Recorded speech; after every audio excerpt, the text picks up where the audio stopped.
नमस्कार मंडळी, जय महाराष्ट्र, जय शिवराय. मी पल्लवी पवार. माझ्या पेजवरती, चॅनलवरती तुमच्या सगळ्यांचं स्वागत आहे. कशात सगळे छानच असाल आणि छानच राहा. तर मी आत्ता कालच व्हिडिओ टाकला होता की आपलं राख्यांचं दुकान चाललेलं आहे. सो आत्ता काही आपलं बिझनेसवरती वगैरे व्हिडिओ नाही आहे, पण एक वाटली मनामध्ये थोडंसं येतं, म्हटलं चला आपल्या फॅमिलीसोबत शेअर करूया. यूट्यूब फॅमिलीसोबत, फेसबुक फॅमिलीसोबत. सो म्हणून हा व्हिडिओ बनवला. याच्यामधून मला कोणाची मनं हर्ट नाही करायची आहेत की मी परप्रांतीयांवर व्हिडिओ बनवते, याच्यावर बनवते, त्याच्यावर बनवते.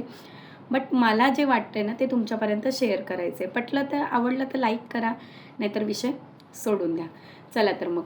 तर काल आपलं ना आपल्या एरियामध्ये, म्हणजे मी जिथे राहते गुरुवार बाजारामध्ये आपलं शॉप लागलं होतं राख्यांचं. आणि तिथे होतं गुरुवार बाजार, म्हणून मला काल कोणत्याही परिस्थितीत काल लावायचंच होतं तिथे दुकान. कारण की ज्यावेळेला गुरुवार बाजार असतो ना त्यावेळेला आपल्याकडे भरपूर असे बाहेरचे राखीवाले येतात. म्हणजे तुम्ही बघू शकता ते काठीवरती वगैरे पकडून येतात ना, ते सगळे राखीवाले गुरुवारच्याच दिवशी बाहेर म्हणजे येतात. सो मला लावायचं होतं, मी लावलं. म्हणजे माझ्या एक मैत्रिणीचं शॉप आहे, तर त्याच्या बाहेर मी लावले. मी एक व्हिडिओ टाकली बघा कालची, तुम्ही बघितलात की नाही. सो शॉप वगैरे लावलं आणि त्याच्यानंतर बऱ्याच आता विटाळमध्ये तशा बऱ्याच आता लेडीज आहेत, त्या माझ्या ओळखीच्या आहेतच. आणि सगळ्या येत होत्या, बोलत होत्या. आणि बऱ्याच असे आपले कस्टमर फिक्स आहेत की ते आपल्याकडून घेतातच घेतात. अजून रक्षाबंधनला 8 दिवस आहेत, पण तरी पण आपले असे बांधलेले कस्टमर जे ओळखणारे आहेत ते आपल्याला सोडून कुठे जात नाहीत. जवळच्यांचा किंवा ओळखीच्यांचा प्रश्नच येत नाही.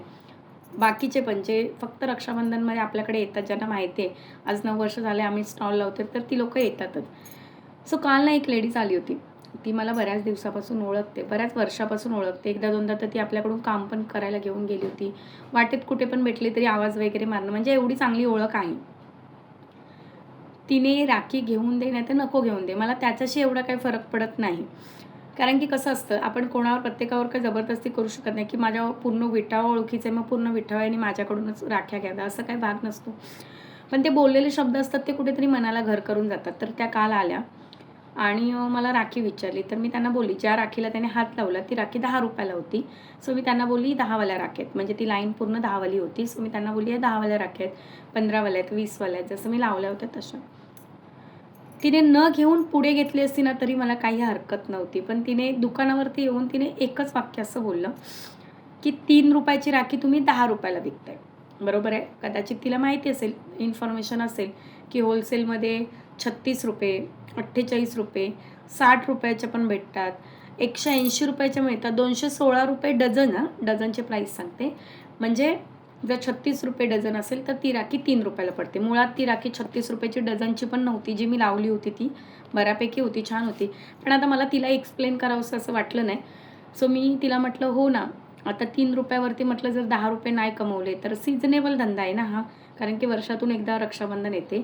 तुम्ही कधी-कधी लाखो रुपयाचा माल पण आपल्या घरामध्ये तसाच पडून राहतो. आपल्याला नेक्स्ट इयरपर्यंत वाट बघावी लागते.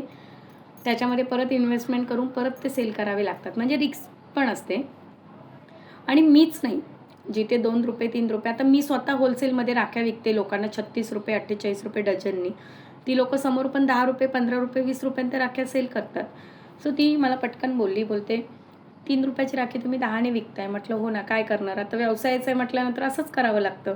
आता ₹100 साडी आणल्यानंतर जर ₹200 नाही विकली तर आणणाऱ्याला ती विकली तर त्याचा काही फायदा आहे का? म्हणजे व्यवसाय म्हटलं की बेसिक आहे. आणि ती सगळ्यांसमोर हे बोलली, तर मी तर तिला ते उत्तर दिलंच.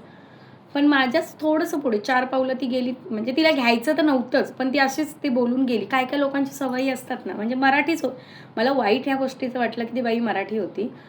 आणि पुढे गेली आणि तिथे बाहेरून आलेले म्हणजे यूपी. आता भैय्या लोकच पण बोलतात किंवा यूपी बिहारवाले होते. ते काट्यांना राख्या लावून विकत होते. त्यांच्या मागे काही बनवण्याची मेहनत नसते किंवा ती लोकं आपल्यासारखं महिलांना कामं वगैरे देत नाही. कुठून तरी ₹5 गोष्ट नंतर ₹10 विकून टाकतात आणि त्यांना कुठे थांबायचे, रेंट नाही द्यायचं आहे किंवा लाईट नाही लावायचे. फक्त काठीवर उभं राहून. आणि मी त्यांना बघितलं तिथून, म्हणजे माझ्या दुकानाच्या इथून त्या मला दिसत होत्या. समोर गेल्या आणि तिथे त्या राख्या घेत होत्या. ठीक आहे, काय हरकत नाही. ज्याला जिथे आवडतं तिथं घेतो. पण आज विचार करण्याची एक क्षमता आहे की मराठी माणूस आपला व्यवसायात का मागे आहेत आणि परप्रांतीय का पुढे गेले. म्हणजे ती माझ्या इथे येऊन मला काय शिकवत होती की ₹3 राखी तुम्ही ₹10 विकता. तीच त्या काठीवरती जाऊन त्या राख्या घेत होती. आता तो ₹3 राख्या हिला ₹2 देणार आहे का? ऑब्व्हियसली तो पण 10 रुपये, कारण की तो उभा राहून जर माणूस तिथे विकतोय तर 10चं काय त्याने 15 रुपयाला पण जरी दिला नसले ना तरी घेणाऱ्याला कळणार नाही. विकणारा माणूस एखाद्या गोष्टीवरती किती मार्जिन काढतो हे विकणाऱ्यालाच माहिती असतं, घेणाऱ्याला त्याला डिटेल्समध्ये माहिती नसतं. तिने तिथल्या राख्या घेतल्या, मी बघते. म्हणजे मी एक विचार केला, यार मराठी मराठी लोकांचे पाय खेचायला किती मागे असतात. हे एक साधं सोपं उदाहरण होतं. म्हणजे आत्तापर्यंत आपण म्हणीत बोलतो की आपलीच लोकं आपल्याला पुढे जाऊन देत नाही किंवा एक पुढे जात असतो तर दुसरा पाय ओढतो. त्याचं खरं उदाहरण मला काल समोरासमोर मार्केटमध्ये दिसलं. मला येऊन सांगत होते की 3 रुपयाची राखी तुम्ही 10 ने विकता. हां, कारण की मी होलसेलमध्ये पण 3 रुपयाला देते, पण ते आपण होलसेलमध्ये देतो म्हणून आपल्याला परवडतं. मग आता एक राखी ज्यावेळेला आपण विकतो त्यावेळेला 3 रुपयाची राखी तुम्ही 4 रुपयाला विकलं तर तुम्हाला परवडणार आहे का? 10 रुपये हे काय महागातली गोष्ट नाही झाली. राखी म्हणजे बेसिक गोष्ट आहे. 10-10 रुपयालाच राख्या मिळतात. पण तिने त्या राख्या घेतल्या तिथे आणि मला नाही माहिती त्या राख्या तिने कितीला घेतल्या आणि काय घेतलं नसेल. पण एक थिंकिंग आहे, म्हणजे ज्यावेळेला मी विचार करते की आपला मराठी माणूस, काल तिथे बाजारात एक चहावाला आला होता मुलगा, तो चहा घेऊन आला होता. मी ऑलरेडी चहा पिऊन 10 मिनिटच झाली होती. तो मारवाडी येतो, म्हणजे तो खूप जुना आहे, तिथे आमच्या मार्केटमध्ये चहा देतो.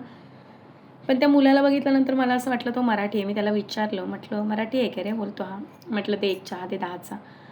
तर मी म्हटलं नाही, आपली मराठी मुलं जर असं काहीतरी करतायत, चहा विकतोय तो एकदम म्हणजे किटलीमध्ये घेऊन, तर चांगली गोष्ट आहे, बेस्ट आहे, मला आवडलं. तर मी त्याच्याकडून चहा घेतला. म्हणजे मराठी लोकांना आपण सपोर्ट करायचं सोडून आपण एकमेकांना मागे ओढतोय, त्याला पाठी खेचतोय आणि तुम्ही जाऊन बाहेरच्या लोकांकडून विकत घेताय आणि हीच लोकं नंतर बोंबलतात की आम्हाला नोकऱ्या मिळत नाही. बाहेरची लोकं येतात, आमच्या इथं व्यवसाय करतात, एवढं कमवतात, तेवढं कमवतात.